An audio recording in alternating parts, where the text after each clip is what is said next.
তারকাদের পাশাপাশি ফ্যানদের আকর্ষণের কেন্দ্রবিন্দুতে থাকেন তারকা সন্তানরাও। ব্যতিক্রম নন ঢালিউড তারকা দম্পতি সাকিব খান ও অপু বিশ্বাসের ছেলে আব্রাহাম খান জয়ও। বাবা মায়ের মতো ছোট্ট জয় যেন এখন তারকা হয়ে উঠেছে। তাই জয়ের ঈদ কেমন কাটলো তা নিয়ে আগ্রহের কমতি নেই ফ্যানদের।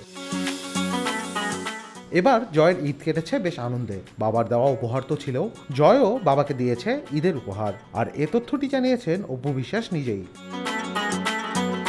এই নায়িকার মতে ঈদে সাকিব খানের সবসময় ফার্স্ট প্রায়োরিটি থাকে জয়। রোজার শুরুতেই সাকিব খান কেনাকাটার জন্য জয়কে টাকা পাঠান। জয়ও তার বাবাকে ঈদ উপহার দিয়েছে। তবে জয় সাকিবকে কি উপহার দিল সে বিষয়ে কিছুই জানাননি তিনি।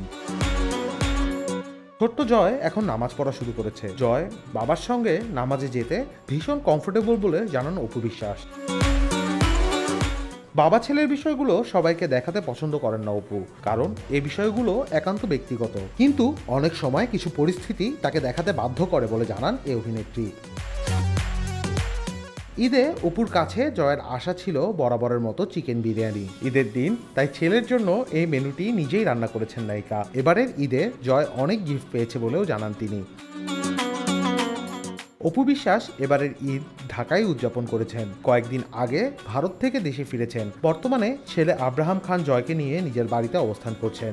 ঈদের দিন ছেলেকে নিয়ে সাকিবের বাড়িতেও গিয়েছিলেন তিনি। রোমান তুর্য, খবর সংযোগ।